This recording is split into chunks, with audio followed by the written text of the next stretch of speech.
ಅವಧಿ ಪೂರ್ವ ಮುಂಗಾರು ಹೆಚ್ಚಿನ ರೀತಿಯಾದಂಥ ಆರ್ಭಟವನ್ನು ಮಾಡ್ತಾ ಇದೆ. ಅದು ನಮ್ಮ ರಾಜ್ಯದಲ್ಲಿ ಅಷ್ಟೇ ಅಲ್ಲ, ಭಾರತದ ಈಶಾನ್ಯ ಭಾಗದಲ್ಲಂತೂ ವಿಪರೀತವಾಗಿ ಕಾಟ ಕೊಡ್ತಾ ಇದೆ. ಈಶಾನ್ಯ ರಾಜ್ಯಗಳಲ್ಲಿ ಮಳೆ ಅಬ್ಬರ ಹೇಗಿದೆ ಅಂತಂದರೆ ಪ್ರವಾಹದ ಸ್ಥಿತಿ ನಿರ್ಮಾಣವಾಗಿದೆ. 32ಕ್ಕೆ ಈಗ ಸಾವಿನ ಸಂಖ್ಯೆಯಲ್ಲಿ ಏರಿಕೆಯಾಗಿರೋದು. ದಿನಾನೂ ಕೂಡ ಸಾವಿನ ಸಂಖ್ಯೆಗಳು ಬರ್ತಾ ಇದೆ.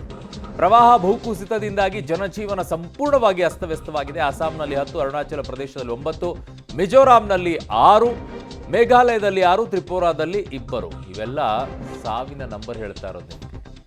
ಈಶಾನ್ಯ ರಾಜ್ಯಗಳಲ್ಲಿ ಹೇಗಿದೆ ಮಳೆ ಅಬ್ಬರ ಅಂತಂದ್ರೆ, ನದಿಗಳು ಎಲ್ಲಿ ಹರಿತಾ ಇದೆ, ರಸ್ತೆಗಳಲ್ಲಿ ನದಿ ಇದೆಯಾ ಅಥವಾ ನದಿಗಳು ಯಾವ ಜಾಗದಲ್ಲಿ ಅನ್ನೋದು ಗೊತ್ತೇ ಆಗ್ತಿಲ್ಲ, ಆ ಪರಿಸ್ಥಿತಿ ಇದೆ. ಅಲ್ಲಿ ಬೆಟ್ಟ ಗುಡ್ಡ ಇರೋದ್ರಿಂದ ಬೆಟ್ಟಗಳಲ್ಲಿ ಸುರಿಯುವಂಥ ಮಳೆಯೆಲ್ಲ ಒಂದೇ ಕಡೆಗೆ ಬಂದು ಕಟ್ಟಿರೋ ಮನೆಗಳನ್ನೆಲ್ಲ ಕೊಚ್ಕೊಂಡು ಹೋಗ್ತಾ ಇದೆ. ಭೂಕುಸಿತವಾಗ್ತಾ ಇರುವಂಥ ದೃಶ್ಯವನ್ನು ನೋಡ್ತಾ ಇದ್ದೀರಾ ನೀವು ಹೇಗಿದೆ ಅಂತ. ಸಂಪೂರ್ಣವಾಗಿ ಅಲ್ಲಿ ಕಷ್ಟಮಯವಾಗೋಗ್ಬಿಟ್ಟಿದೆ ಜೀವನ.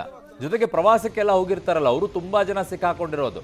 ಕಾರಣ ಈ ಮಳೆಗಾಲದ ಸಂದರ್ಭದಲ್ಲಿ ಈ ಏಪ್ರಿಲ್ ಮೇ ತಿಂಗಳೇನಿದೆಯಲ್ಲ ಅಲ್ಲಿ ತುಂಬಾ ಜನ ಪ್ರವಾಸಕ್ಕೆ ಹೋಗ್ತಾರೆ. ಯಾಕೆ ಅಂತಂದ್ರೆ ವೆದರ್ ಸೂಪರ್ ಆಗಿರುತ್ತೆ, ಚೆನ್ನಾಗಿರುತ್ತೆ, ಮಳೆ ಬಂದಾಗ ನೋಡೋಕೆ ಚೆನ್ನಾಗಿರುತ್ತೆ ಅಂತ ಹೇಳಿ.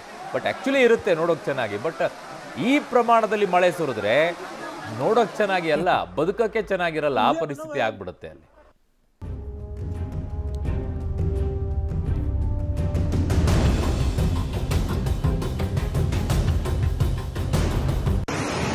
काय